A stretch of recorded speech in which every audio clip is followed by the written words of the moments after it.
세상의 모든 지식 언더스탠딩. 예, 7시 45분 또 아주 즐거운 시간이 시작됐습니다. 언더스탠딩. 여러분들 얼마나 좋으십니까? 저희가 여러분들 가만히만 있으면 참 모아서 저희는 또 간해수공업이잖아요. 뷔페 식당은 자기가 음식 가지러 가기라도 하지. 네. 여러분은 그냥 가만히 앉아 계시면 저희가 갖다 주는데 네. 이런 거 갖고 와라 하면 이런 거 갖고 오고 예. 참 오늘도 저도 아주 빨리 시청자가 되고 싶습니다. 네, 오늘은 전쟁 이야기를 해볼 겁니다. 탱크 이야기 할 겁니다. 탱크. 탱크. 요즘 뉴스 보니까 독일이 우크라이나에 네. 탱크를 전차. 탱크가 전차 아닙니까? 뭐 약간 다릅니까? 그것도 물어봐야 됩니다. 전차를 탱크를 예. 제공한다. 네. 그게 만약 그게 되면 이번 전쟁에서 꽤 큰 변수가 될 거다. 그렇습니다. 그 말은 그 탱크가 움직이기 시작하면 이제 러시아 죽었다 이 얘기겠죠? 그런 기사를 봤는데 도대체 그 뭐길래 그게? 아니 그게 뭐길래 그럴 그 전쟁의 판도를 달리게 그렇습니다. 하며 네. 그런 게 있었으면 진작 투입하지 뭐 하고 있었어? 그래서 그런저런 궁금한 게 하나둘이 궁금한 아니어서 많아서 예, 네. 전문가를 모셨습니다. 예, 네. 밀리터리 전문가 네, 두 분을 모셔서 모시고 예. 저희는 전문가 아니면 여쭤보질 않죠? 음. 잠시 후에 만나보겠습니다. 바로 모셔보죠. 네. 어떤 분이냐면 네. 두 분입니다. 이야, 어떤 분부터 소개시켜드려야 되나? 예. 주은식 한국전략문제연구소의 주은식 소장님 예. 그리고 한국국방연구원의 두진호 연구위원님 네, 두 분을 모셨습니다. 어서 오십시오. 네, 안녕하십니까. 네, 네, 안녕하세요. 안녕하세요. 주 소장님은 스타 스타 출신이십니다. 스타. 스타 네, 장군. 장군 맞습니까? 예, 장군 우리 군대 있을 때 쳐다도 못 봤는데. 원스타이십니까? 예. 그래서 투스타가 되기 위해 연구소를 찾으셔서 소장님이 되셨군요. 또 뭐 동기들이 예. 주변에서 그렇게 많이 이야기하면 군에서 진급 못한 거 소장됐다고. 예. 그러실 것 같습니다. 예. 네. 아, 두진호 연구위원님은 하루 종일 무기 연구하십니까? 아니면 무기도 연구하고요. 예. 또 주전공 분야인 러시아, 우크라이나도 연구하고 아, 두루두루 연구하고 있습니다. 알겠습니다. 그렇군요. 아, 그쪽이 전공이세요? 예, 그렇습니다. 네. 그럼 탱크 얘기하기 전에 네.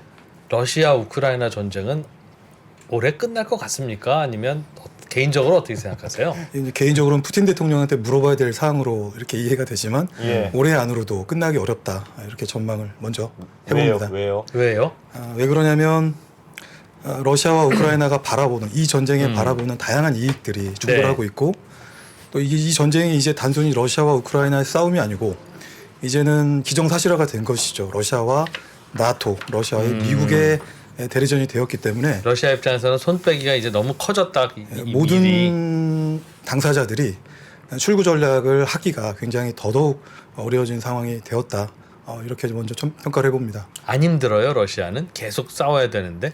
이 전쟁을 바라보는 연구자들도 힘든데 네. 아마 러시아나 우크라이나 당사자들은 얼마나 힘들까. 러시아도 힘들 것 같아서. 이렇게 힘들 거라 이렇게 생각을 해봅니다. 대충 명분 얻으면 그냥 그만 싸우자 하고 싶을 것 같은데도 계속 싸울 거라고요. 왜냐하면 우크라이나가 너무 선전을 하고 있기 때문에 이제 빼앗긴 영토를 다 돌려주고 나오든가. 그렇죠. 회복을 할 때까지 이 전쟁을 하겠다라고 우크라이나가 오히려 선포를 했고요. 뒤에서 이제 또 드릴 말씀을 드릴 기회가 있을 텐데 또 이제 우크라이나가 곧 총선과 그리고 내년에 대선이 예정되어 있기 때문에 이런 정치적인 일정과 이 전쟁의 어떤 결과가 직결되는 내부적인 상황이 있다. 러시아도 마찬가지입니다. 그래서 오히려 우크라이나가 양보를 안 해서 러시아가 전쟁을 못 끝낼 것이다.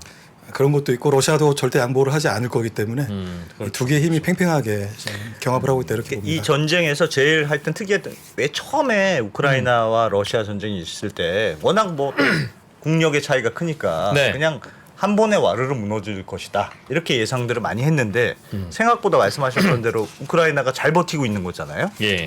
잘 버티고 있는 이게 왜 그렇습니까? 이게 무기가 좋아서 그렇습니까? 무기를 서방 국가들이 잘 지원해 주니까 그런 겁니까? 주 소장님 먼저. 의지의 대결이죠. 네? 뭐의 전쟁은 의지의 대결입니다. 예. 러시아와 우크라이나 전쟁은 다른 수단에 의한 정치의 계속이라고 크라우제비츠가 이야기했잖아요. 예.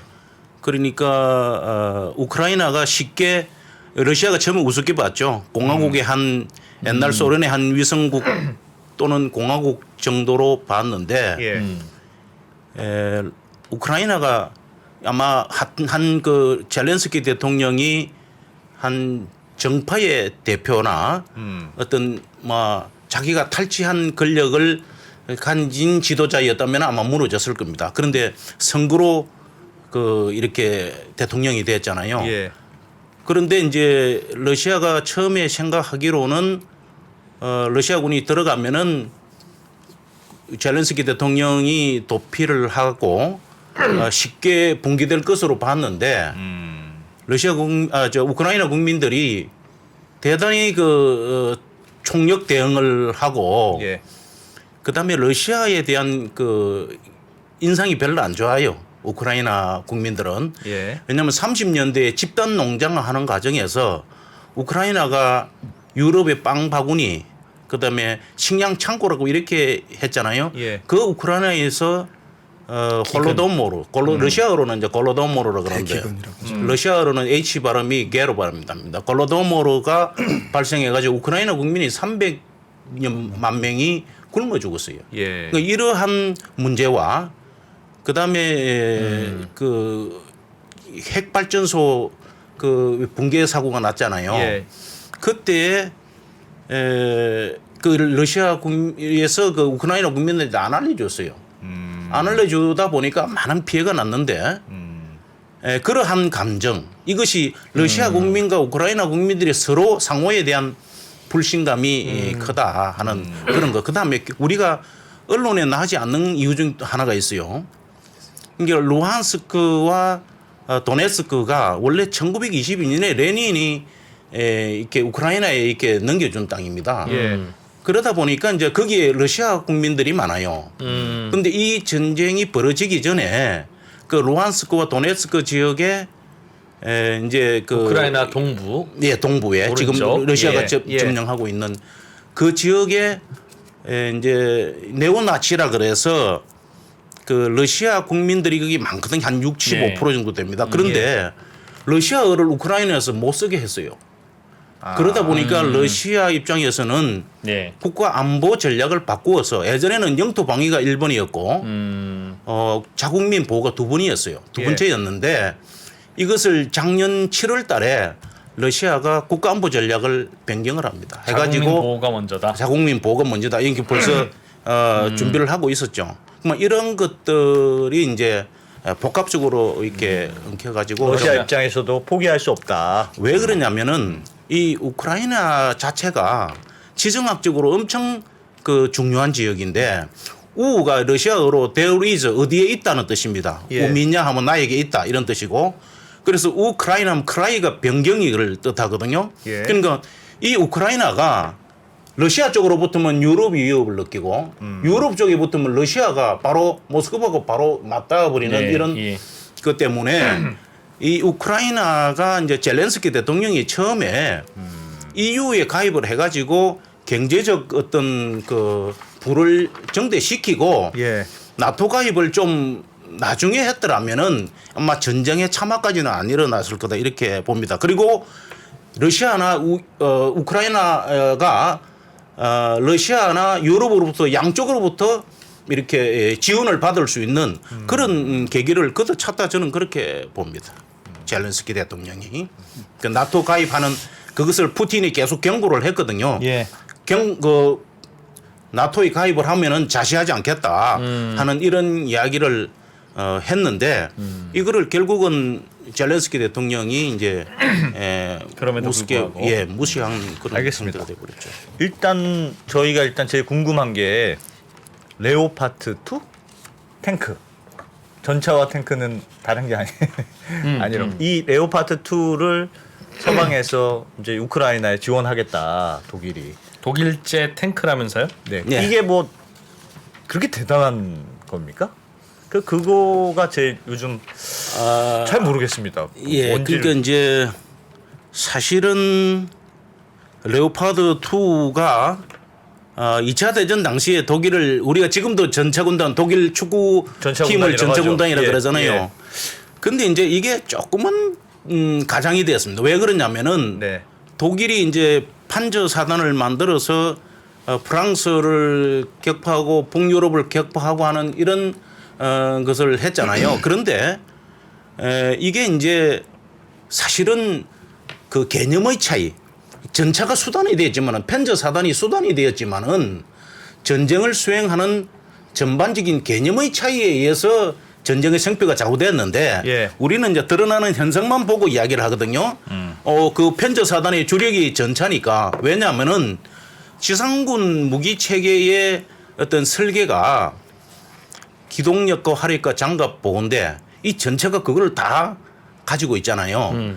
그러다 보니까 이제 사실은 전차 자체는 연합군 그러니까 영국군과 프랑스군과 별 차이가 없었습니다.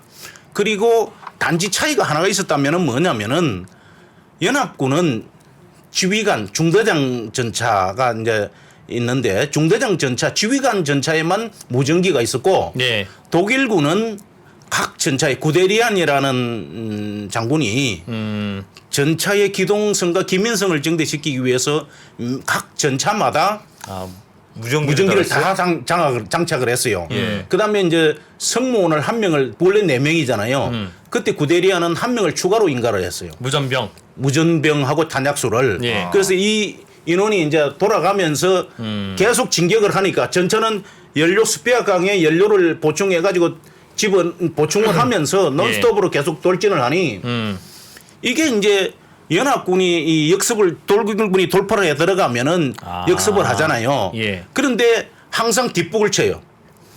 독일군이 돌파한 지역을 연합군이 역습을 하면은 독일군은 이미 지나간 그런 상황이 되어버리니 이게 연속으로 벌어졌거든요. 그런데 그러한 것이 실제로는 뭐 전격전이라 그래서 우리가 번개가 치듯이 이렇게 표현을 합니다만 브리스크리그라고 독일어로 하지만은 실제로 그 어떤 전격전이 이루어지는 양상을 보면은 간격과 약점을 치고 저기 그러니까 연합군이 미약하게 배치된 지역을 치고 들어가니까 이게 좀 허점을 친 거죠. 원래 기동전이 그렇거든요. 간격과 약점으로 치고 들어서 적이 대응할 수 없는 상태로 만들어버리는 그런 형태로 전쟁을 수행을 했는데 이게 이제 어떤 개념의 차이에서 했지만은 실제로 그 가장 어떤 상징적인 요인이 그 전차거든요. 근데 거기에는 전차 외에도 급강화 폭격기라는 이 스투카라는 이런 그 폭격기하고 결합이 돼 가지고 이제 제병협동으로 전투를 했는데 지상군의 어떤 무기의 상징이 이제 전차가 대표하다 보니까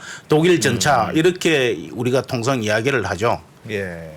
그 말은 독일 전차가 탱크 자체가 뭐 특별히 더 좋은 게 아니라 그 탱크를 운용하는 전략 전술이 상대적으로 우위여서 독일 전차는 무섭다는 그런 인식이 나왔다. 인식이 생겼을 뿐이다. 그렇죠. 그런데 물론 독일이 크라우스 마페이사가 이 이제 철강이라든지 기계 공업이 발달한 건 분명합니다. 예. 1차 대전 끝나고 이제 참호라든지 이런 거를 극복하기 위해서 철조망과 참호 이런 거를 극복해서 전차를 사실은 영국이 먼저 만들었잖아요. 그런데 본격적으로 이제 그거를 2차 대전에서 계속 모형 전차를 만들고 그다음에 군비 제한 10만 명의 군비 제한을 받다 보니까 예. 그 베르사유 조약이 엄청 불평등 조약이었거든요. 그러다 보니까 이제 독일은 복수의 칼날을 갈았는데 그때 한스 폰 젝트라는 사람이 이제 간부를 정예화하는 문제. 그 다음에 이제 그 아까 말씀드렸던 그 구데리안 이런 장군들이 이제 이 전차를 어떻게 중심 깊이 돌진하는 이런 수단으로 운용할 것이냐 하는 왜냐하면은 전차는 움직이는 그 자체가 하나의 경계를 주거든요. 왜냐하면 보호가 됩니다. 자체 방어가 되고. 근데 전차가 제일 배도 그렇지만은 정지했을 때가 가장 취약합니다. 그래서 이제 구데리안이 그 전차를 편성을 하고 판저사단 개념을 창출하고 편성을 하고 그 부대를 훈련을 시켜서 전투를 해가지고 싸워 이겼던 뭐 물론 나중에 중간에는 이제 구르스크 전투에서 이렇게 배가지고 보직 해임이 되지만은 구데리안이 이제 그런 어떤 대표적인 상징적인 장군이었다 이렇게 볼 수가 있는 것이죠. 그런데 네. 이 레오파드가 예. 우수한 전차이기는 한데 레오파드 얘기해 주시는 거죠 이제? 우수한 전차이기는 한데 예. 지금은 우리 흑표 전차나 미국의 에이브람스 전차나 유사하다. 저는 그렇게 봅니다. 왜 그러냐면은 예. 미국의 에이브람스 전차는 그 걸프전하고 이라크전을 통해서 지속적으로 야전 부대에서 요구하는 성능을 업그레이드를 해왔습니다. 예. 그런데 독일 레오파르드는 뭐 영어식으로는 독일은 레오파르드 뭐 이렇게 발음합니다만은 예. 독일은 그 메르켈 총리가 집권하고 난 뒤에 러시아하고 경제 협력 관계를 더하면서 소련이 이제 붕괴되니까 이제는 큰 전쟁이 없다 그래가지고 소련이랑 친하게 독일군 부대를 완전히 전차 한 230대 빼놓고는 다 해체를 내가지고 가지고 있던 2000여 대 전차를 유럽 나토국에 다 팔아버렸어요. 그러니까 전쟁이 없을 큰 메이저 워가 없을 것이다 이렇게 생각하고 그 레오파드 전차를 팔아버리고 자기들 전차도 본국에 있는 전차도 네. 4개 정도 남겨두고 네. 바로 그냥 해체를 해버렸어요. 그러다 보니까 레오파드 2가 지금 유럽에 가 있는 게 대개 레오파드 2A4입니다. 사형인데 지금 A7까지는 나왔는데 요게 이제 그 업그레이드가 좀 미약하다 이런 측면에서 알겠습니다. 우리 흑표 전차가 더 우수한 부분도 있다. 이렇게 알겠습니다. 지금 주은식 소장님이 예. 그 하고 싶은 말씀이 많으셔요. 제1 기갑 여단장 하셨던 분인데 기갑 여단장이 뭔지 압니까? 기갑 여단 뭡니까? 기갑 여단이 그 탱크 부대죠? 근데 그 탱크 부대라고 하면은 정확한 표현은 아닙니다. 그 전차 대대를 주축으로 한 예.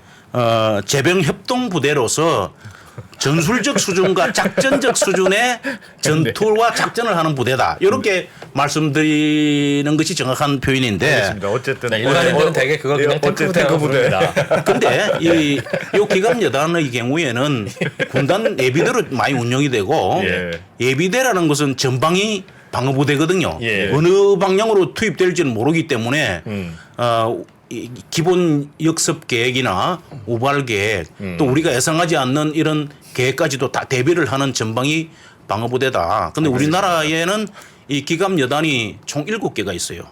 7개가 있는데 서부 전선에는 4개 여단이 있고 동부 전선에 3개가 있군요. 아니요. 동부 전선에 3개 여단이 있어요. 그러니까요. 그런데 동부 전선과 합치면 6개. 서부 전선의 편성이 좀 차이가 있다. 알겠습니다. 그러니까 네. 서부 전선의 여단은 동부 전선에 비해서 전차와 기보대대와 포병대대가 하나씩 더 있습니다. 그런 편성에 네. 전차가 운용이 많이 집중되기 그럼 막 때문에 이제 이거 북한에서도 보는데 예. 알려줘도 괜찮습니까? 괜찮습니다. 그건 뭐 다 이거보다 들어간 사람도 다 서로 알고 알아요? 있어요. 예. 알겠습니다. 알겠습니다. 소장님은 부대에 있을 때 훈화 말씀 같은 거 하시면 장병들이 아주 재밌게 들었겠습니다. 좀 그런 이야기를 많이 들었습니다. 예. 네. 그러신 것 같습니다. 예. 아니 그럼 하여튼 우리 소장님도 말씀 많이 하셨으니까 두 연구원님께 좀 여쭤보면 레오파르트 2 그러니까 소장님 말씀은 별거 아니라는데? 그 별거 아니다. 그거 별거 아닌 걸로 뭐 생각. 그냥 근데 왜 이렇게 날렸어요? 보도가 이거? 과장인 것 같다 그런 말씀이신 것 같은데요. 예. 예, 또 제가 가스라이팅을 당하는 느낌인데요. 그래도 영토 보존을 위해서 주권 보호를 위해서 네. 정말 사활을 걸고 전쟁을 하고 있는 우크라이나에게는 예. 이 탱크 한 대, 2대, 3대가 정말 절박하다 이렇게 생각이 되고요. 현재 우크라이나가 전체적으로 보면은 이 5번 PPT를 간단하게 준비를 해봤는데요. 예. 전체적으로 보면 군사력, 사람 수, 병력 수에 있어서는 어느 정도 러시아를 압도하고 있는 수준이다 이렇게 좀 볼 수가 있는 거죠. 다만 예. 러시아에 비해서 주 소장님께서 오랜 시간 동안 강조하셨던 기갑 및 기계화 부대의 이 전력들이 약하기 때문에 우크라이나가 단순히 방어 영토에서 최근에 어떤 군사적 성과를 달성하면서 영토적 완전성 회복이라는 것으로 전쟁 목표를 바꾼 것입니다. 이것을 달성하기 위해서 그러기 위해서는 크림반도도 들어가야 되고 네. 빼앗긴 동부 지역으로 진격을 해 나가야 되는데 강력한 충격력과 어떤 기동성을 가지고요. 그러려면은 바로 이런 탱크, 전차, 기갑 및 기계화 전력들이 기묘하다는 것입니다. 지상작전에서 사람도 중요하지만 이들을 보호하고 이들의 속도를 더 끌어올릴 수 있는 이런 전차가 필요한 것이다. 지금은 우크라이나는 전차 탱크가 없거나 뭐 부족합니까? 아니 한 4,000대가 있어요. 제가 7번 슬라이드를 준비를 했는데요. 예. 물론 이제 이게 이제 러시아 그리고 우크라이나 각각 이렇게 입장에서 예. 주장을 하는 바입니다. 이 피해를 보면 러시아가 주장하는 바에 따르면 우크라이나는 현재 약 7,670대에 가까운 탱크가 기관 및 기계와 예. 전차를 포함한 각 종목 장갑차라든지 예. 이런 전력들이 거의 다 파손이 됐다면 어. 현재 우크라이나에 편성된 우크라이나가 재산으로 가지고 있는 뭐 전차라든지 장갑차들은 존재할 수 없는 것이죠. 이런 물리적인 수치로만 봤을 때 예. 그렇기 때문에 아까 한 4,000대 있다고 그렇죠. 그랬는데 예. 7,000대가 파괴됐다는 또 게 러시아는 주장이에요? 7,000대가 파괴됐고 3,000대가 어디서 왔는지는 알 수는 없지만 예. 그래서 이렇게 예. 어쨌든 전차가 기묘하다. 그만큼 현재 전세를 잘 우크라이나가 가지고 가고 있고 이런 공세를 유지해서 정말 영토를 회복하기 위한 어떤 그런 측면에서의 전체가 필요한 것이죠. 그런 측면에서 어떤 일정 부분 일정 수준에서 이런 전황을 바꿀 수 있는 게임 체인저로서의 의미를 갖고 있다. 이렇게 평가를 할 수 있는 겁니다. 기능적으로도 훌륭한 전차입니까? 그게? 아까 그 소장님도 흑표 우리나라 전차도 말씀해 주셨는데 일단 우리 K2 흑표 전차는 흑표는 예. 흑침대로 유명한데 전차도 흑표가 있는 모양이군요. 예, 죄송합니다. 흑표 전차는 굉장히 진화된 우리 한국군의 주력 전차이고요. 예. 우리 한국군의 그런 능력들도 유사하게 갖고 있으면서 사실 레오파르나 에이브람스에 비하면 이런 능력 대비 가성비가 매우 좋은 그런 네. 전차입니다. 그러다 예. 보니까 이제 어떻게 보면 우크라이나 전쟁을 계기로 유럽 국가를 포함한 많은 서방 국가들이 바로 한국 이 K 방산에 더 많은 이런 호감을 갖게 된 것입니다. 지금은 우크라이나는 탱크가 그래서 한 4,000대 원래 있다고 소장님께서 말씀하셨는데 대부분 부서진 걸로 예, 대부분 추정됩니까? 파괴가 됐고 결국은 이제 사람이 재래식 무기를 가지고 전쟁을 수행하고 있다 이런 상황으로 볼 수가 있는 그런데 것이죠. 앞으로 진격도 해야 되고 동부 그렇습니다. 예. 지역의 영토를 수복해야 되니 탱크가 필요한데 그렇죠. 예. 그 탱크를 독일도 준다. 아까 다 나눠주고 자기들 한 200몇 대밖에 없다고 그랬는데 그걸 주겠다는 거예요? 그래서 정확하게 1월 25일 날 미국이 예. 에이브람스를 우크라이나에 지원하겠다고 결정을 하고 에이브람스 미제 탱크. 예, 미국 탱크입니다. 이것의 영향을 받아서 독일이 이제 끝까지 버티다가 안 주다가 레오파르트를 지원을 하겠다라고 이렇게 발표한 건데요. 지원이라면 판매입니까? 임대입니까? 판매와 임대 사항은 아마 아직은 공개되지는 않았는데 뭐 장기적인 임차 내지는 지원 형태로 가지 않을까 이렇게 빌려주는 추정을 거? 해보고요. 예. 우선적으로 독일과 미국 양국이 이렇게 지원을 하게 되면 약 50대에서 60대 정도의 전차가 뭐 빠르면 3월 안으로 이렇게 인도가 되지 않을까 이렇게 생각을 해봅니다. 근데 제가 궁금한 건 예를 들면 탱크를 지원해 주는데 어쨌든 뭐 임대해 주든지 파는 건지 모르겠습니다만 하여튼 탱크 주는데 좋은 탱크라는 게 뭐예요? 그러니까 빠른 게 좋은 탱크입니까? 아니면 그거는 제가 뭐 말씀을 사거리가 네. 멀리까지 쏘는 게 좋은 탱크입니까? 탱크 전문가 주은식 소장님 마이크 받으셨고요. 네. 아까 말씀드렸잖아요. 예. 기동력과 장갑보, 네. 방호력, 예. 그다음에 이제 하력 이 세 가지가 균형을 이루어야 좋은 전차거든요. 예. 그러니까 빨리 달릴 수가 있고 예. 또 하력이 또 이렇게 멀리까지 강통력이 쏠수 세가지고 있고. 예. 멀리서도 이렇게 적 전차를나 적 부대를 격파할 수가 있고 예. 그다음에 이제 또 내가 비탄이 되었을 때 내가 얻어맞았을 때 잘 버텨야 되고. 잘 버텨야 되는데 어. 가장 잘 버티는 전차는 영국제 치프된 전차입니다. 그런데 그 좋은 전차라 그러면은 먼저 보고 먼저 쏘아서 먼저 격파할 수 있는 역량을 갖춘 전차. 네. 그럼 빨라야 되네요. 일단 빨라야 빨라야죠. 된다. 그런데 문제는 전차가 뭐 무조건 이렇게 이제 무급 장갑 보호를 하면은 예. 장갑 보호를 두껍게 안 맞을 두껍게 방호를 하기 위해서 장갑을 두껍게 하면은 아무래도 엔진이 가부하가 걸리잖아요. 그럼 속도가 늦어지죠. 예. 그리고 이제 또 뭐 만약에 간통력을 증대시키기 위해서 두껍게 그 하면 탄을 주포를 큰 거를 쓰면은 예. 몇 발 못 실잖아요. 그렇죠. 그러니까 이게 이제 적절한 균형점이 어디 있냐 하는 그거를 찾는 게 중요한데 지금 현재까지는 예. 가장 그래도 균형된 이 세 가지 장갑보 기동력 하력의 균형을 잡은 전차가 이스라엘의 메르카바 전차라고 예. 보는데 예. 근데 이제 미국의 그 에이브람스 같은 경우에는 예. 전장에서 그러한 생기는 여러 가지 이제 한 고장도 나고 여러 가지 문제도 있잖아요. 이것을 계속해서 업그레이드를 해왔다 하는 이게 이제 에이브람스의 강점이죠. 그래서 에이바람스가 좋다는 말씀이시군요. 컴퓨터 업그레이드는 압니다. 다 됩니다. 예. 뭐 하드도 바꾸고 뭐 예. 탱크 업그레이드는 뭘 바꾸는 겁니까 그럼? 그게 이제 이거 밤에 보여잖아요. 옛날에 전차는 이제 이렇게 서치라이트를 비추어 가지고 네. 적을 찾았잖아요. 예. 그 요새 전차는 이제 서멀 사이트라 그래서 적외선. 정폭 장치죠. 예. 그러니까 연령상 정폭, 적외선이 아니고 적외선은 죄송하다고 말씀드리세요. 적외선 쏘아서 이제 적을 이렇게 찾는 네, 것이고. 적외선 아닙니다. 예. 사람 이제 살아 있는 생물체는 온도가 있잖아요. 예. 이 온도의 그 주변 온도와의 차이를 가지고 이거를 미세한 그 온도를 정폭을 시켜서 네. 적을 이제 찾을 수가 있죠. 그러니까 예. 나는 적을 잘 보고 적이 나를 못 찾으면은 유리하잖아요. 예. 그다음에 이제 적보다 빨리 기동을 해가지고 이렇게 움직일 수 있으면은 예. 예를 들어서 일개 대대가 이쪽도 쏘고 또 빨리 움직여서 저쪽도 대응할 수 있으면 이건 2개 대대, 3개 대대 역할을 할 수가 있거든요. 네. 기본적으로는 이제 이 관측과 판단과 결심과 행동 이것이 보이드 사이클이라 그러는데 이것을 적보다 내가 더 빠르게 할 수 있으면은 그 수단이 이게 이제 기동성도 있고 보호도 되고 하는 이런 전차가 가장 지상전에 총화가 되는. 근데 전차전 할 때마다 그 많은 분들이 전자시대 끝났다 이런 이야기를 하거든요. 예.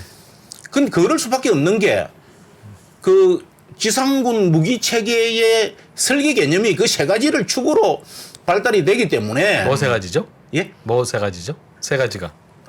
기동력과 화력과 장갑부. 예. 예를 들어서 이제 트럭 같은 경우, 집차 예. 같은 경우는 기동성에 주안을 둔 무기잖아요. 예. 소총 같은 경우는 하력에 지원을 둔 무기잖아요. 예. 그다음에 이제 모든 우리가 이제 땅에서 하는 땅을 파고 있는 이 방어해 가지고 참호를 파는 거 이거는 방어력에 주안을 둔 거거든요. 예. 네. 그런데 탱크는 이 세 가지를 전차는 이 세 가지를 다 한 그 무기 체계에 집약을 하고 있기 때문에 그것이 당연히 전장에서 표적이 될 수밖에 없죠. 그래서 기동의 시대가 끝났니 뭐 또 전차 시대 끝났다 하지만 실제로 없어진다 그렇지 않죠. 단지 아마 이 전쟁이 끝나고 나면은 그 전차에 이제 APS라 그래가지고 액티브 프로텍션 시스템이라 가지고 능동 방어 체계, 즉 전차가 원래 몸통이 있지만은 거기에 덧붙이는 이렇게 이제 대전차 뭐 무기라든지 이런 거를 방어력이 계속 증가되니까 이게 관통력이 증가되니까 예. 관통되면 안 되잖아요. 그러면 그걸 덧붙임 장갑이라든지 이런 거로 해서 그것이 이제 적탄이 날라오면 내가 바로 어떤 시스템이 가동이 돼 가지고 적탄을 막아버리는 깨버리는 이런 또 대응탄이 나가고 하는 이런 액티브 APS라 그래요 그거를. 예. 이런 시스템이 좀 보강은 될 것이다 이렇게 봅니다. 그러면 레오파드 2는 지금 말씀하셨던 기동력과 화력과 잘 버틴 뭐였죠? 하여튼 잘 버틴 장갑포 이 세 가지 중에 뭐가 좀 더 특색이 있는 차입니까? 비교적 균형을 갖춘 차죠. 세 가지가. 세 가지가 이게 뭐 균형. 성능 예. 좋은 거죠. 그게 성능이 좋은 거네요. 그렇습니다. 예. 그 통상 그런데 이제 성능은 좋은데 다른 아까 우리 흑표는 이 표자는 표본 표자입니다. 예. 흑표할 때 침대 흑표의 그 흑표가 아니고 네. 검은 표범이라는 뜻이죠. 예. 팬더, 네. 블랙 팬더. 근데 우리 흑표 전차는 요번에 이제 폴란드로 진출을 했잖아요. 예. 그 이게 이제 러시아는 독일은 생산 라인을 다 거의 죽여버렸어요. 이 전차 만드는 그거를. 근데 미국도 이게 느닷없이 요청을 하면은 바로 줄 수가 없어요. 근데 우리는 계속 지금 K2 그 흑표 전차를 생산하고 있잖아요. 그리고 이제 로템에서 이거를 계속 가동을 하고 있기 때문에 폴란드가 요구했을 때에 우리는 즉시 그거를 응할 수가 있었던 그런 장점이 있고 그다음에 이제 핀란드에서 사실은 흑표하고 이 레오파드하고 이제 경합을 붙였잖아요. 눈 위에서 기동도 시키고 사격도 시키고 뭐 야전 시험을 다 이렇게 이제 검증을 했는데 우리 전차가 성능도 좋고 결정적인 요인은 값도 싸다. 레오파드에 비해서 예, 거의 뭐 아주 뭐 상당히 싼 그런 가격에 제한을 좋다. 했고 더 중요한 문제는 예. 폴란드가 요구하는 시점에서 바로 저가닥 대줄 수 있는 그런 생산 라인을 현재도 우리는 가동하고 우리 있다 갖추고 있다. 하는 이것이 알겠습니다. 장점으로 이제 이렇게 받아들여진 거죠. 제가 기사를 보니까 이런 게 있더라고요. 미국의 이제 에브람스 예. 에이브럼스 탱크와 레오파드 탱크를 이렇게 비교를 하던데 네.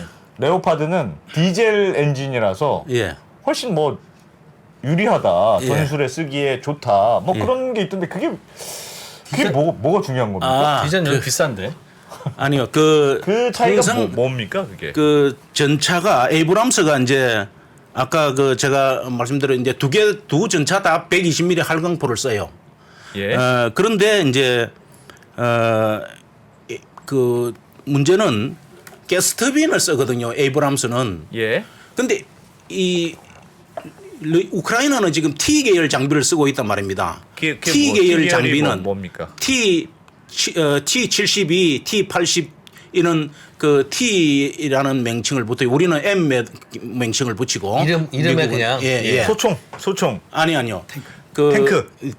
예. T를 그런데- 붙였다는 건 무슨 의미입니까? 예? T 붙였다는 게 무슨 탱크가 이제 계열화 이름을 탱크의 T를 따가지고 이제 네. 이름이 그냥? 예. T72, T86, 지금 T90까지 러시아는 네네. 가지고 있어요. 예. 근데 러시아 전차도 이제 가스 터빈이고 예. 에이브람스도 가스 터빈인데 뭐가 가스 터빈이에요? 전차의 그 에이브람스 엔진이요. 엔진이 엔진이 LPG 가스 넣어요? 아니요. 그러니까 LPG 가스가 됐든 모든 뭐 예. 그 항공유, 디젤유, 네. 휘발유, 뭐 우스갯소리로 향수까지 항수하고 네. 그다음에 뭐 참기름까지도 간다는 우스갯소리입니다. 이게 예. 이제 기름자 붙은 거는 다 이렇게 탱크에 넣으면 넣으면 이제 연료가 연료화 된다는 들어가요? 것이죠. 그걸 왜 가스 터빈이라고 부릅니까? 그 이제 가스터빈은 이 고속으로 회전을 시켜 가지고 공기를 많이 흡입하고 이 가스터빈이 장점이 엔진 자체는 크기가 적어요. 그런데 공기 흡입을 하는 벤틸레이터 이게 큽니다. 그러니까 전체적으로는 디젤 엔진이나 가스터빈 엔진이나 이렇게 비슷해요. 예. 크기가. 예. 그런데 문제는 가스터빈은 순간 가속도가 팍 움직이는 100m에 도달하는 이거 빨리 도달할 수가 있는 예. 이런 순간 가속력이 가스터빈이 좋아요. 휘발유 엔진 같은 그런데 거네. 예. 그런데 문제는 가스터빈의 경우에 제가 볼 때는 우크라이나에 줘도 예. 정비 체계가 달라요. T 계열은 중간 계단 정비가 없어요. 우리가 그 불곰 사업으로 그 T86를 가져왔잖아요. T86을 가져왔을 때에 예. 제일 애를 먹은 게 우리의 정비 시스템, 즉 미군의 정비 시스템과 예. 러시아의 정비 시스템이 중간 계단 정비가 없어요. T 계열은 예. 야전 부대에 보급을 하고 바로 공장으로 바로 집어넣어 버려요. 예. 너덜너덜하게 그 쓰고. 예. 그래서 이제 이 보통 전차는 디젤 전차를 많이 씁니다. 왜냐하면 중량물에는 힘이 좋잖아요. 디젤 예, 전차가. 예, 예. 그런데 이제 장단점이 있어요.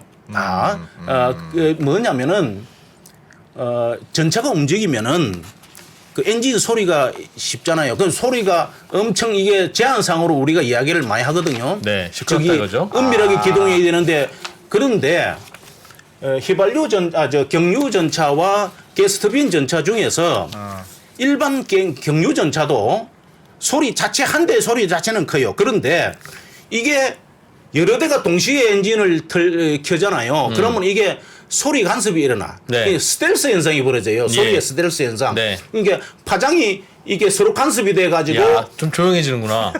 조용해지다기보다도 이게 거리 측정이 안 돼요. 예를 네. 들어서 조명 라이트를 완전히 끄고 은밀하게 기동을 하면은 그 전차에서는 이제 야시 장비로 그걸 볼 수가 있거든요. 불을 예. 안 켜고도 예. 그 은밀하게 이렇게 기동을 하면은 내 옆에 올 때까지 내 앞에 올 때까지 이 잘 몰라요. 어느 정도 거리에 있는지. 소리 들리는데. 그런데 가스터빈 엔진은 더해요 이게.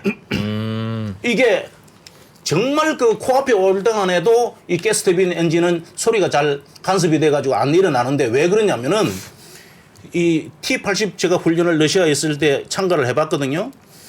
꼭 그 숲속에서 뱀이 가는 이런 이런 소리가 나요. 어. 네. 이 가스터빈은. 예. 근데 이제 만약에 에이브람스 같은 전차를 미국이 줘도 폴란드에서 아마 OJT 교육을 사전에 할 겁니다. 전차병을 불러가지고. 예.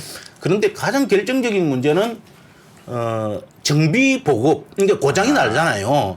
이거를 과연 그 T 계열을 운용하던 우크라이나가 네. 미국이 바이든 대통령이 보급품하고 정비 체계를 같이 지원하겠다고 했지만은 이게 엄청 공경에 처할 것이다. 저는 그렇게 보고 있습니다. 다 디젤차만 타던 사람들이라 디젤차 정비만 해봤지 예. 휘발유차 정비는 별로 안 해봐서 아니요. 그런 문제가 있을 것이다. 아니요. 가스터빈 에이브람스는 아까 가스터빈이라고 그랬잖아요. 예, 예. 이 가스터빈의 그 미군의 이 가스터빈이 엄청 연료를 많이 먹습니다. 엄청. 예. 그래서 예. 미국도 허덕이는 그 보급 지원을 과연 우크라이나가 우크라이나의 할수 그 있겠냐. 보급 정비 체계가 그걸 뒷받침해 줄 수 있느냐 하는 그런 면에서 제가 이제 말씀드리는 거예요. 근데 이 에이브람스하고 예. 에이브람스의 그 명칭이하고 이게 좀 재미있는 에피소드가 있어요. 에이브람스 네. 전차에 대해서 네. 예. 원래 이제 미국의 그 에이브람스 장군이 혹시 그 패턴 대전차 군단이라는 영화를 보셨는지 모르겠는데 독일에서는 이게 아르덴 공세라고 2차 대전 말렙에 44년도에 히틀러가 마지막 그 이게 연합군을 향해서 이 반격을 하는 예. 아르덴 공세가 있는데 이걸 미국은 이제 미군들은 2차 대전사에서 빨지 전투라고 하거든요. 예. 근데 이 빨지 전투를 할 때에 백일 공정사단이 바스통에 그 이렇게 강화를 해가지고 그게 점령을 하고 있었잖아요. 예. 근데 패턴 3군이 스트라스부르크를 파리에서 스트라스부르크 6번 고속도로를 타고 쭉 이렇게 진출을 하다가 예. 독일군이 위에서 빨치 전투에서 치고 나오니까 브래들리가 놀래가지고 예. 그 패턴한테 전화하거든요. 조지 큰일 났다. 지금 북쪽에서 독일 놈들이 치고 들어왔다. 이렇게 하니까 예상했다는 거예요. 패턴이 그래서 맨 패턴의 선봉이 에이브람스 장군이에요. 근데 에이브람스가 그때는 장군 이름이었어요? 중령이었습니다. 예. 중령. 예. 중령이었는데 여단장 전투단장을 했어요. 예. 근데 맨 선두에 스페어헤드 선봉이었거든요. 네. 근데 이게 90도로 꺾어서 가니까 이 에이브람스 부대가 맨 예비가 됐습니다. 예. 그런데 바스통에 실제로 들어갈 때는 결국은 앞에 있는 두 개 부대가 돈제가 되고 이 에이브람스의 부대가 C 전투단이 이제 바스통하고 연결 작전을 해요. 가장 전형적인 미국식 전투를 한 거죠. 이 빨지 전투에서. 그런데 이제 이 에이브람스가 사실은 67년도에 주월 미군 사령관을 하고 6.25 때도 참전을 해요. 예. 1군단장, 9군단장, 1군단, 9군단, 10군단 참모장을 하는데 예. 이 에이브람스가 미국으로 이제 가면서 뭐라 그랬냐면은 한국에서는 더 이상 참모장 자리가 없어서 미 기갑학교로 참모장 하러 간다 이런 우스갯소리를 하면서 갔는데 예. 나중에 이제 진급이 돼 가지고 주월 미군 사령관을 해요. 부사령관을 해요. 예. 동기생인 웨스트모랜드 장군이 사령관을 할 때 그 동기생 밑에서 부사령관을 하다가 68년도에 예. 그 이렇게 사령관이 돼요. 네. 그런데 이 양반이 72년도에 미 육군 참모총장이 돼 가지고 이 에이브람스 전차 개발을 밀어붙이거든요. 그런데 밀어붙이다가 현직에 있던 에이브람스가 폐암으로 죽습니다. 예. 현직 참모총장이 예. 스트레스로 많이 받았겠죠. 그런데 그래서 그 개발했던 전차를 이제 에이브람스를 기리는 뜻으로 명칭을 붙인 거예요. 그런데 그 명칭을 붙일 때 에이브람스 부인이 예. 그 샴페인을 가지고 포신에 탁 때리는 그 사진이 있어요. 예.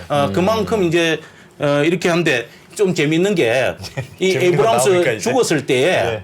그 부인이 간에다가 씨가 한 박스를 넣어줘요. 예. 저승 갈 때 피우라고. 피우라고. 왜냐면 얼마나 담배를 많이 피웠으면은 이 폐암으로 그 에이브람스가 서거를 했는데 부인도 참 그 대단하지 않습니까? 씨가 한 박스를 넣어주는 그 참 그런 면에서 알겠습니다. 예. 알겠습니다.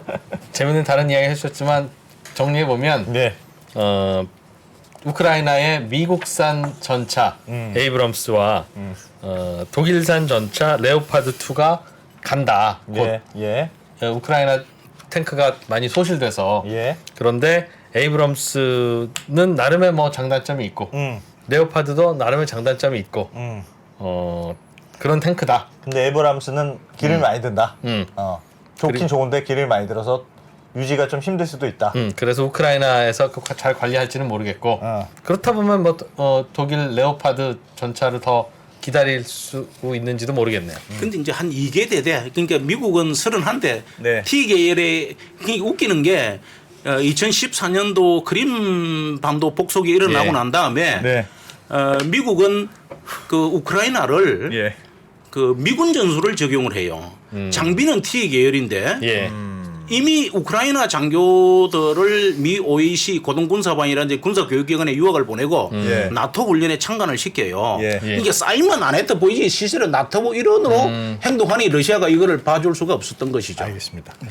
지금 두 연구원님 너무 말씀이 없다고 지금 채팅창에서 계속 그래서 질문 좀 드려보겠습니다. 네. 두진호 연구원님. 죄송합니다. 그러니까 우크라이나에서 탱크를 계속 좀 달라. 하여튼 뭐 무슨 에이브럼스든지 레오파드든지 좀 달라. 그래서 했는데 그게 버티다가 미국 탱크가 들어가면 이거는 미국과 러시아의 전쟁이 된다. 예. 그랬던 거였죠. 그러니까 지금까지는 버티다가 결국 할 때 준 거는 왜 결정이 바뀐 사실 뭐 건가요? 탱크가 들어간다고 해서 대리전이 아니고 예. 들어갔다고 해서 대리전이 아니고 그런 것은 아니죠. 이미 하이마스라든지 뭐 하푼 미사일이라든지 많은 서방의 무기들이 예. 지원이 됐기 때문에 네. 이미 대리전은 처음부터 시작이 됐던 것입니다. 다만 이런 무기들을 가지고 우크라이나의 어떤 예상할 수 없는 행위들로 인해서 뭐 갑자기 아직은 아니겠지만 전차가 뭐 러시아 본토를 공격하든지 이런 상황이 확전에 큰 어떤 그런 불확실성으로 이끌 수도 있기 때문에 그런 점들을 좀 우려했던 것 같아요.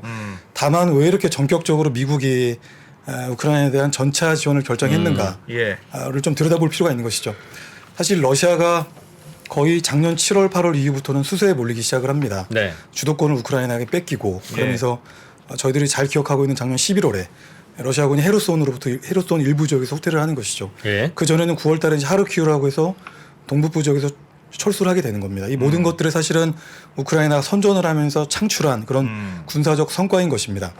이런 희생을 통해서 우크라이나는 서방에 최소한 싸울 수 있는 능력과 이런 의지들을 신뢰를 서방에게 보였고 예. 이제 서방은 그런 우크라이나를 보면서 러시아도 많이 약화가 되고 있기 때문에 군사력이 미국이 의도하는 전략적 실패로 귀결시킬 수도 있다.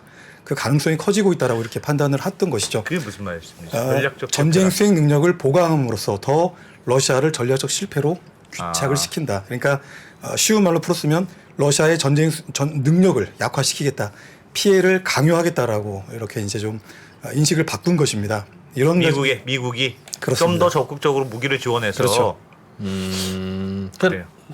러시아 지게 하려고 그런 얘기죠. 네, 좀 말씀 어렵게 들었는데 러시아를 패배시키기 위해서. 예. 그 전에는 러시아를 패배시킬 이게 생각이 미국이 없었어요. 없었습니까? 왜냐하면 우크라이나가 러시아를 상대로 이길 수 없다라고 처음부터 판단을 했기 때문에 아. 다만 우크라이나가 잘 선전을 하면서 러시아군을 미국의 전략이 하르키우에서 바뀌었군요. 몰아냈고 그 전에 키이우 축선에서 몰아내고 또 11월에는 헤르손이라는 전략적 요충지로부터 러시아군을 몰아내면서 우크라이나가 스스로 보호할 수 있고 스스로 싸울 수 있는 능력과 의지를 보이고 있고 그 과정 속에서 러시아군도 많은 피해를 얻고 있기 때문에 이제는 미국이 좀 도와주면 그렇죠. 이길 것 같다는 생각을 한 거다. 그러면 탱크를 지원했다는 게 앞으로도 전략적으로 무슨 뭐 전투기도 보내달라 뭐도 보내달라 우크라이나가 요청 많이 하고 있지 않습니까? 그러면 방금 말씀하셨던 대로 미국의 인식이 바뀌었다면 앞으로 무기 지원이 훨씬 더 공격적으로 이루어질 수도 있나요? 지금 가장 중요한 것은 현 단계에서 젤렌스키 대통령은 전차 한 300여 대가 필요하다. 예. 그래야 더 유리하게 전황을 가져갈 수 있다라고 이렇게 판단을 하고 있는데 예. 뭐 이제 우리 3프로에서도 영끌이라는 표현을 자주 쓰시죠. 예. 현 단계에서 영끌해가지고 최대 당장 2, 3개월 내에 획득할 수 있는 전차의 대수가 약 100여 대 정도가 되고 예. 좀 더 시간이 지났을 때 더 많은 시간이 소요되었을 때 약 정말 서방의 동맹 파트너 국가들이 영끌했을 때 약 300여 대 이상 정도 예. 이렇게 획득이 가능한 것이죠. 다만 아까 주 소장님께서도 장시간에 걸쳐서 전차의 운용에 대해서 많은 말씀을 해주셨는데요. 예.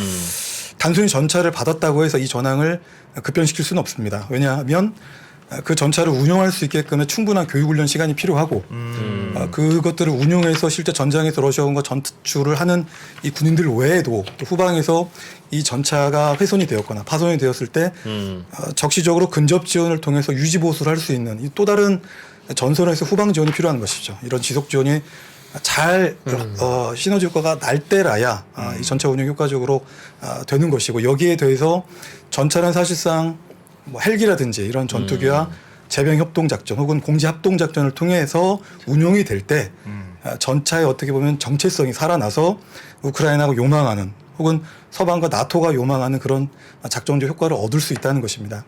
그런 차원에서 이제 전차를 지원하기 시작을 했고 또 이제 젤렌스키 대통령은 F-16을 비롯한 서방의 진보된 진화한 이런 전투기들을 또 요구를 하고 있는 것입니다. 그래서 예. 전체적으로 봤을 때 러시아군을 압도하지는 않더라도 이런 상황에서 게임 체인저로서 역할을 할 수 있고 또 전황을 우크라이나가 유리한 상황으로 가져가기 위한 필수적인 전차의 대수는 약 300여 대 정도가 되는 것이고요. 또 우크라이나가 판단하고 있는 전투기는 약 180여 기 정도가 예. 이제 필요한 상황으로 필요한데 외부에서 갖고 와야 되는데 이번에 미국은 한 30대 준다고 그랬죠 탱크? 31대요. 31대? 1기 대대가 31대. 그럼 또 뭐 택도 중대에 없네요. 10대고 대대장 전차 해가지고 31대가 폴란드가 보유하고 있는 우선적으로 레오파르드를 예. 한 개 중대 한 14대에서 네. 15대 정도 이렇게 지원하기 결정을 했고 예. 미국은 30대가 조금 넘습니다. 한 2개 예. 중대 정도 대대급에 미치지 못하는 예. 완편된 그런 전력들은 합쳐서 아니지만 50대도 안 되는데 예. 어쨌든 이런 계기로 인해서 정치적 결정으로 인해서 마중물이 되어서 전략적으로 러시아를 약화시키기 위한 수준의 약 300여 대 이상의 전차가 지속적으로 우크라이나에 지원이 될 거로 이렇게 전망을 해봅니다. 가서 그럼 가르쳐 줘야 되는 거죠, 그러니까.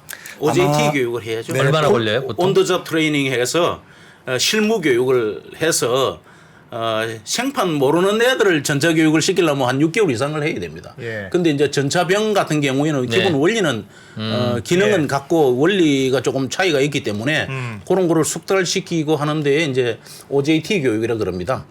실제 장비를 우리도 좀 업그레이드된 장비를 받으면은 그 장비를 다루던 병사들이 가가지고 예. 간부들하고 이제 가가지고 그 운용하는 부대 간부들로부터 이제 교육을 받죠. 그걸 예. OJT 교육이라 하는데 아마 요거 지금 지원되는 장비가 가면은 독일의 킬 군항이나 그 저기 그 그단스크 예. 폴란드의 그 그단스크입니까? 그 단지 옛날에 그 지역으로 아마 항구로 도착을 하면은 예. 아마 우크라이나로 트랜스포트로 이동하지 않을까 이렇게 봅니다. 트랜스포트로 이동한다니. 트랜스포트가 뭐냐면은 전차가 자발로 가는 게 있고 움직이는 방법이 네. 예. 전차 궤도로 이제 무한 궤도로 자발로 네. 가는 게 있고 예. 왜 그 큰 전차를 위에 트럭 그 이렇게 우리 PM처럼 예. 큰 차가 있어요. 그걸 트랜스포트라 그럽니다. 실어서 간다. 예, 그걸 싣고 이제 이렇게 가는 폴란드로 일단은 배로 들어와서 그렇게 될 겁니다. 예. 거기서 또 다만 차로 이동. 예, 예. 이런 점이 있을 것 같습니다. 언제 우크라이나가 요구하는 전차를 적시적으로 지원을 할 것이냐, 우크라이나는 이 전차를 어디에 투사시켜서 그들이 요망하는 군사 목표를 달성할 것인가에 대한 문제인데요. 사실 서방이 우크라이나의 전차를 지원하는 속도보다 아마 러시아가 충계 대공세를 보다 속도감 있게 전개시킬 가능성이 좀 더 커 보인다는 것입니다. 예. 충계 대공세. 대공세, 그렇죠. 봄 되면 러시아가 그렇죠. 다시 반격을 할 거다. 작년 2월 24일에 러시아가 우크라이나를 침공을 했고 예. 아마 그러한 작년에 우크라이나 국민들이 가지고 있는 또 장병들이 가지고 있는 트라우마를 또 활용을 해서 2월 24일을 전후한 어떤 충계 대공세의 가능성이 커지고 있는 것입니다. 왜 하필 왜냐하면 그 시기예요? 아까 말씀드렸던 트라우마 효과가 있는 것이고요. 1년이라는 시간 지나고 다시 예를 들면 벨라루스에 지금 15,000명 정도의 러시아군이 들어가서 예. 벨라루스군과 연합 태세를 강화하고 있고 흑해 지역에 흑해함되는 해상 세력들을 증대를 시키고 있는 것입니다. 그래서 그 동안에는 공세적으로 취하지 않았던 벨라루스 축선이나 혹은 오데사 축선을 통해서 다시 공세를 강행할 가능성이 있다라고 보는 것이고 두 번째 근거는 최근에 러시아의 작전 총사령관을 역임했던 세르게이 수로비킨이라고 하는 지상군 대장을 해임을 시키고 그 자리에 현직 총참모장입니다. 우리 합동참모의장에 해당하는 총참모장을 전격적으로 임명하는 특단의 조치를 시행을 예. 했다는 지점입니다. 예. 이제 이 게라시모프 현직 총참모장 겸 특별군사작전의 총사령관은 약 40년이 넘는 지난 군생활의 모든 운명을 바로 이 특별군사작전에 걸은 것입니다. 단기간 내 성과를 내야 되는 것이고요. 러시아가 그렇습니다. 왜 또 한 가지는 러시아군은 대통령이 직업이고 총리가 직업이고 지휘관이 직업입니다. 예. 즉 어떤 특정 보직에 대해서 장기 보직을 시킨다는 것이죠. 물론 예. 뭐 대통령은 정무직이고 선거를 선출직이긴 예. 하지만 이 게라시모프 총참모장도 푸틴 대통령이 3기 출범했을 때 2012년부터 임명해서 지금까지 예. 푸틴 3기부터 현재 이르기까지 공동 운명체적인 그런 존재와 다름이 없는 것인 것이죠. 또 이런 측면이 하나 있고 또 한 가지는 작년 9월에 러시아가 2차 세계대전 이후에 80년 만에 부분 동원을 선포하고 예. 여태껏 동원 예비군의 주 자원들을 전선에 투사시키고 있지 않습니다. 아끼고 있고 전투력을 적극적으로 보존을 하는 가운데 예. 자폭 드론과 탄도 미사일을 활용해서 우크라이나의 그 민간 에너지 시설들을 집요하게 공격을 가하면서 민간인들에게는 최대의 공포와 이런 피해를 강요하면서 그로 인해 젤렌스키 정부에 대한 불신을 강요하도록 그런 효과를 추진하면서 그런 에너지들이 또 전쟁 수행 어떤 수단으로서 전용이 되지 않도록 적극적으로 활용하는 것들은 현재의 전투력을 최대한 아껴서 다음 춘계 대공세를 위해서 태세를 강화하고 있다.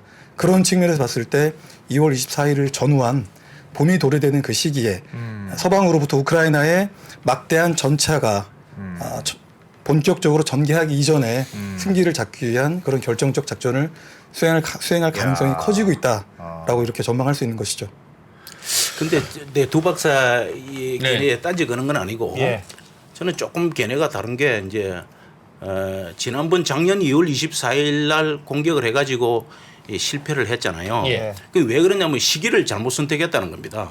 전쟁을 수행을 러시아가 전쟁을 하면서 제일 중요한 전쟁 원칙이 기습값 집중인데 이 그때의 작년 2월 24일이 왜 그렇게 정했냐면은 베이징 동계올림픽을 했거든요. 시진핑이 부탁을 해가지고 푸틴도 이제 거기 참석을 하고 이렇게 개막식에 참석하고 갔잖아요. 근데 이게 이제 라스푸티차라 그러는데 이게 봄이 되면은 겨울에는 우리는 6.25 때 보면은 그 아주 중계공세, 추계공세가 많은데 러시아는 동계공세 아니면 하계공세입니다. 춘추계공세가 별로 없어요. 왜 그러냐? 라스푸티차라 그래가지고 겨울에는 얼어붙으면 이게 전차가 다닐 수가 있는데 이게 기온이 올라가가지고 녹아버리면은 찐흙탕으로 변해버려요. 그러면은 궤도 차량이나 일반 차량 다닐 수가 없습니다. 길이 없어져 버려요. 길 없는 길 해가지고 라스푸티차라 그러는데 가을에는 또 해양성 기후라 가지고 가을에 비가 내립니다. 그럼 또 진흙탕으로 변해요. 가을에도. 그래서 독소전을 보면은 그 이렇게 통상 중계공세나 추계공세가 없습니다. 거의. 대개 동기에 아주 추울 때 아니면은 아주 더울 때 이렇게 작전이 진행되거든요. 2월 말이면 이제 질척질척해지고 눈 이제 녹기 시작하는 것이죠.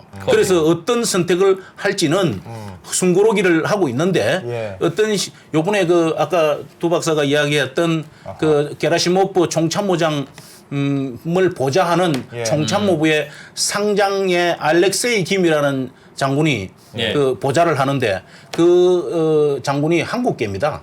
할머니가 한시고 저희하고 같이 졸업을 했는데 그 장군이 전 과목에 올해를 받은 젤라또인 메달 우리 두 박사도 러시아에서 교육을 할 때 금메달을 받았는데 전 과목에 올해를 받으면은 금메달을 받아요. 아주 명석한 장군인데 제가 볼 때는 전략 전술에 조금 변화가 있을 거 이렇게 해석을 합니다. 그러니까 두 박사님 2월 24일은 날씨나 이런 걸로 봐서 아닐 것 같다고 하는데 2014년 크림 공화국과 세바스토폴 시를 군사적으로 관여해서 병합을 할 때도 소치 동계올림픽이 끝나고 나서 어떻게 보면은 조 소장님 말씀에도 일리가 있죠. 러시아는 전통적으로 추계 대공세를 하지 않는다. 그렇기 때문에 그것이 어떻게 보면 생각의 발상이 될 수도 있겠죠. 역발상이 될 수도 그리고 있고. 지금 우크라이나가 사실은 주도권을 어느 정도 가지면서 이런 전쟁 목표를 달성하기 위해서 공세를 강화하는데 우크라이나도 상당히 많은 피해를 보고 있고 그런 또 뭐 전차 지원하는 이런 속도를 고려했을 때 러시아는 지금이 또 적기라고 나름대로 판단을 하고 있지 않을까 이렇게 좀 더 기다리면 전차 지원이 더 될 수도 있으니 1분만 쉬었다 해볼까요? 네. 자, 1분만 쉬었다가 돌아오겠습니다. 네. 달라진 중국, 달라질 중국. 중국이 기침을 하면 한국은 독감에 걸린다. 최근 중국은 지난 10년보다 더 빠르게 변하고 있습니다. 이런 변화를 주도하고 있는 중국 정부. 그들의 계획을 우리는 얼마나 알고 있을까요? 중국의 정책을 제대로 이해하기 위해 만든 언더스탠딩 특강 시리즈 달라진 중국, 달라질 중국. 중국 전문가 이철 박사의 강연으로 만나보시죠. 지금 바로 영상 아래 링크를 확인하세요.